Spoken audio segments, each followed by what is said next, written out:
ខ្ញុំជឿថា10ទាំង10បងប្អូនទាំងគ្នាអ្នកដែលទើបតែ upload វីដេអូឬក៏ទើបតែផលិតវីដេអូ upload ថ្មីនៅក្នុង YouTube ណាពេលខ្លះខំរនឹកខំផលិតវីដេអូដើម្បី upload ចូលទៅក្នុង YouTube ហើយប៉ុន្តែពេល upload រួចមិនដឹងថាសរសេរ caption ថាម៉េចមិនដឹងដាក់ description អីគេមិនដឹងថាប្រើ hashtag អីមិនដឹងថាគួរប្រើ key tag អីគិតចុះគិតឡើងក៏លេង upload វិញដោយសារតែបញ្ហាទូទៅទាំងអស់ហ្នឹងតែឥឡូវនេះលែងពិបាកទៀតហើយបងប្អូនទាំងគ្នាព្រោះ AI អាចជួយយើងបានជំរាបសួរក៏ដូចជាស្វាគមន៍បងប្អូនទាំងគ្នាសម្រាប់ការមកកាន់ channel របស់ខ្ញុំសូមជួយ subscribe ក៏ដូចជាចូល comment លេខផងដែលនេះពួកយើងនឹងធ្វើការជជែកចែកម្លែកគ្នាពាក់ព័ន្ធជាមួយនឹងចំណេះដឹងថ្មីស្ដីពីបច្ចេកវិទ្យា AI ក្នុងគោលបំណងចង់ឲ្យបងប្អូនប្រជាជនខ្មែរយើងនឹងយល់ដឹងនិងអាចប្រើប្រាស់ AI បានទូយ៉ាងដូចជា ChatGPT ដើម្បីទាញយកប្រយោជន៍ពីវាច្រើនតាមដែលធ្វើទៅបានបងប្អូនគ្នាដូចខ្ញុំបានប្រាប់នៅខាងដើមនៃវីដេអូហើយជាក់ស្ដែងគឺខ្លួនខ្ញុំផ្ទាល់ហ្មងហើយខ្ញុំជឿថាឲ្យតអ្នកចាប់ផ្ដើមជាមួយនឹង YouTube ដំបូងក៏ដូចគ្នាអញ្ចឹងខំរលឹកខំគិត content ផលិតវីដេអូចេញមកហើយពេល upload ទៅវាមកគៀងជាមួយនឹង caption មកគៀងមួយ description ហ្នឹងធ្វើឲ្យមានអារម្មណ៍ថាស្មុគស្មាញពិបាកហើយក៏បោះបង់ចោលអីចឹងទៅបាទឥឡូវលែងជាបញ្ហាទៀតហើយព្រោះ AI អាចជួយយើងបានអូខេអញ្ចឹងមកចាប់អារម្មណ៍នៅលើអេក្រង់កុំព្យូទ័ររបស់ខ្ញុំទាំងអស់គ្នាអ្វីដែលខ្ញុំនិយាយហ្នឹងខ្ញុំគិតថាអ្នកupload វីដេអូចូល YouTube គឺដឹងហើយកន្លែង title caption ហ្នឹងកន្លែង description ទាំងអស់នេះកន្លែង hashtag នេះបាទ hashtag ហ្នឹងវាជួយក្នុងការឲ្យងាយក្នុងការរើសអីចឹងណាហើយនឹងមួយទៀតនេះកន្លែង tag នេះអញ្ចឹងបាទអញ្ចឹងថាតើខ្ញុំធ្វើមិនរៀងរាល់ការផុសរបស់ខ្ញុំហើយខ្ញុំឧទាហរណ៍ថាខ្ញុំមាន thumbnail មួយបងប្អូនគ្នាខ្ញុំមាន thumbnail មួយខ្ញុំបាន design បាទ thumbnail មួយនេះអញ្ចឹងនេះរៀងរាល់ការផុសវីដេអូរបស់ខ្ញុំគឺ thumbnail នេះគឺខ្ញុំធ្វើខ្លួនឯងហើយខ្ញុំក៏ជូនទៅបងប្អូនគ្នាដែលតាំងចិត្តថាចង់ធ្វើជា content creator ណាអញ្ចឹងពាក់ព័ន្ធជាមួយនឹង tool មួយចំនួនចាំបាច់ត្រូវតែចេះហើយដូចជា Photoshop ដូចជា Adobe Premium អីចឹងណាព្រោះมันខ្លាំងក៏អាចប្រើប្រាស់បានដែរដោយសារអីការងារយើងជា content creator ចេញគិតបំផុតឲ្យបងប្អូនគ្នាត្រូវតែប្រើប្រហែលហ្នឹងហើយបើសិនជាអត់ចេះអត់ប្រើទេហើយយើងចង់ខ្លាចជា YouTuber ឬទាញប្រយោជន៍ពីការផលិត content នេះខ្ញុំគិតថាពិបាកខ្លាំងមែនទែនអញ្ចឹងណាពួកខ្ញុំជួបច្រើនមែនទែនជាពិសេសគឺបងប្អូនយើងមួយចំនួនដែលគាត់ឃើញគេធ្វើ MMO ហើយរលួចបានណាអញ្ចឹងគាត់ក៏ចង់ធ្វើ MMO គេដែរហើយគាត់មកចុះឈ្មោះមកវគ្គរៀន 400 ឬក៏600អីជាមួយគេប៉ុន្តែគាត់នឹង Photoshop ក៏មិនចេះ Computer ក៏មិនចេះប្រើអីក៏មិនចេះប្រើអញ្ចឹងយើងទៅរំពឹងអីថានឹងអាចខ្លាយទៅជា content creator ឬក៏បានប្រយោជន៍ចេញពីគេហៅថា Facebook ឬក៏ YouTube ទាំងអស់ហ្នឹងវាពិបាកខ្លាំងមែនទែនអញ្ចឹងបើតាំងចិត្តថាធ្វើជា content creator ហើយអា tool ប្រហែលហ្នឹងចាំបាច់ត្រូវចេះហើយរឿងចម្បងជាងគេហ្នឹងគឺ computer ហ្នឹងឯងបាទត្រូវចេះហើយបាទខ្ញុំនិយាយចឹងមិនមែនន័យថាមិនចេះរើអំបានឬក៏ធ្វើមិនកើតទេធ្វើកើតដូចគ្នាគ្រាន់តែវារៀងពិបាកអញ្ចឹងណាបាទអូខេអញ្ចឹងចូលមកសាច់រឿងយើងវិញបាទកុំឲ្យបែកអូហូស្ទឹងតាណានេះគាត់ខ្ញុំចែកម្លែកទេបើសិនជាខុសទោះអីសូមខន្តីអភ័យទោសផងបាទអូខេអញ្ចឹងមកថាឥឡូវខ្ញុំធ្វើ poster ធ្វើ thumbnail មួយសម្រាប់វីដេអូចែកម្លែករបស់ខ្ញុំមួយពាក់ព័ន្ធជាមួយនឹងប្រើ AI ដើម្បីទៅសេផែនការអាជីវកម្មឧទាហរណ៍ថាខ្ញុំធ្វើហើយអញ្ចឹងបន្ទាប់មកគឺខ្ញុំទៅធ្វើការមួយ ChatGPT បាទធ្វើការមួយ ChatGPT ហើយគ្រាន់តែ upload នៅ thumbnail ដែលខ្ញុំបានធ្វើហើយហ្នឹងទៅក្នុងនឹងមកបាទ upload thumbnail ហ្នឹងមកបន្ទាប់មកខ្ញុំមានព្រំមួយដែលខ្ញុំតែងតែប្រើជាមួយនឹង AI ហ្នឹងបាទព្រំដែលខ្ញុំតែងតែប្រើវាឲ្យទៅសេអីទាំងអស់នឹងឲ្យណាឧទាហរណ៍ថាចាំតិចខ្ញុំរកឲ្យបាទមកថានេះមួយនេះបាទខ្ញុំ copy មកព្រោះខ្ញុំធ្វើហើយវីដេអូហ្នឹងក៏ខ្ញុំ upload ហើយដែរបងប្អូនអាចទៅមើលបានព្រោះខ្ញុំគិតថាវាមានប្រយោជន៍មែនទែនសម្រាប់អ្នកដែលគាត់ចូលចិត្តក្នុងការចែកម្លែកឬក៏ចង់ធ្វើ slide មេរៀនធ្វើអីហ្នឹងគឺក្នុងវីដេអូមួយហ្នឹងមានទៅលើទាំងអស់ហ្នឹងបាទអញ្ចឹងខ្ញុំ upload នៅ channel របស់ខ្ញុំបន្ទាប់ channel របស់ខ្ញុំបន្ទាប់មកខ្ញុំផាសនៅ promo ដែលខ្ញុំដាក់ថាទៅ say caption description hashtag ហើយនិង key tag សម្រាប់វីដេអូរបស់ខ្ញុំផុសនៅលើ YouTube ដើម្បីឲ្យមានអ្នកមើលបាទច្រើនអញ្ចឹងមកខ្ញុំចុចបញ្ជូនពើមកបាទយើងរងចាំបន្តិច ChatGPT កំពុងតែធ្វើការឲ្យយើងហើយបងប្អូនអូខេវាចាប់ផ្ដើមមកឃើញទេបាទអញ្ចឹងមក caption ចង់សរសេរផែនការអាជីវកម្មឲ្យឆាប់និងមាន slide ស្អាតមែនទេឃើញទេមកនេះអានេះ caption យើងចង់យកទាំងអស់ហ្នឹងក៏យកទៅប៉ុន្តែ caption YouTube ខ្លីៗបានហើយអញ្ចឹងណាយើងអាចយកតែមកជួរខាងលើនឹងក៏បានឬក៏យើងមើលទៅអាណាល្អជាងគេ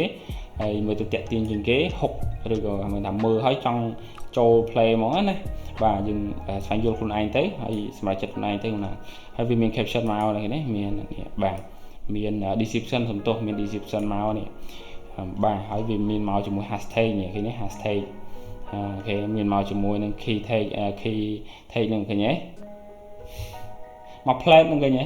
បងប្អូនអរគ្នាព្រោះពេលខ្លះអារឿងកប៉ិកកប៉ុកហ្នឹងគេដែលយើងមិនចេះវាទៅជាធ្វើឲ្យប៉ះពាល់ដល់រឿងធំរបស់យើងដែរអញ្ចឹងយើងអាច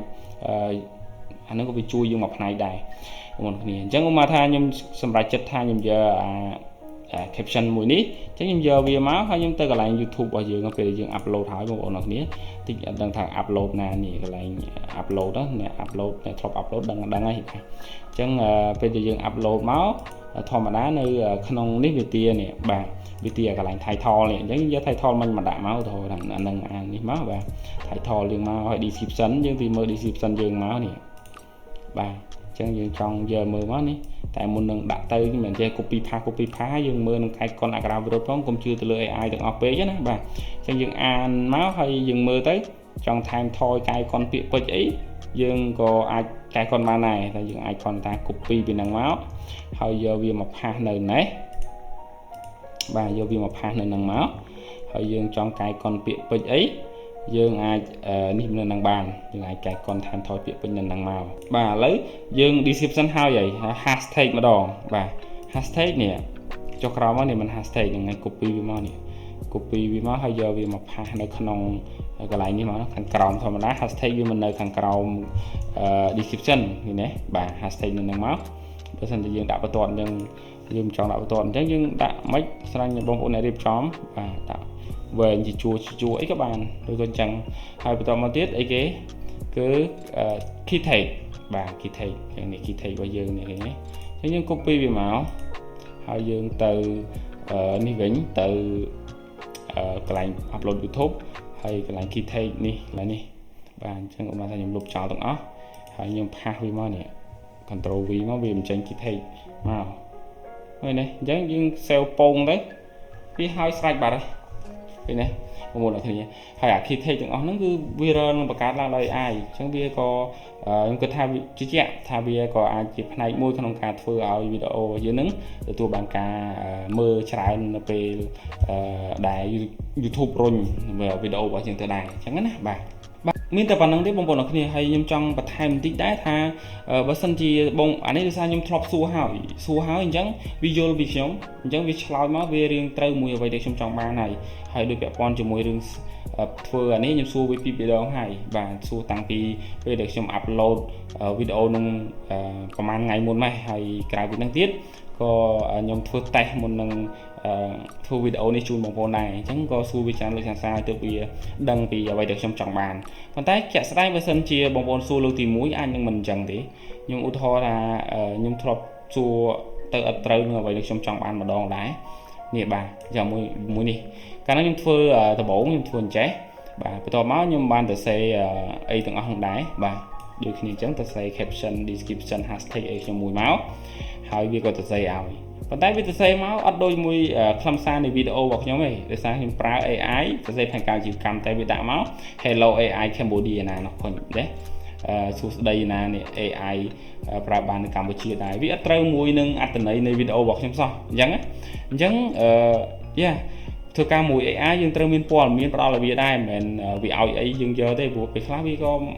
ឲ្យមិនត្រូវដែរព្រោះបើយើងមិនបញ្យល់វាក៏បោះខ្វាយបាទអញ្ចឹងខ្ញុំក៏បានបញ្ជាក់ទៅវាទៀតតាមរយៈ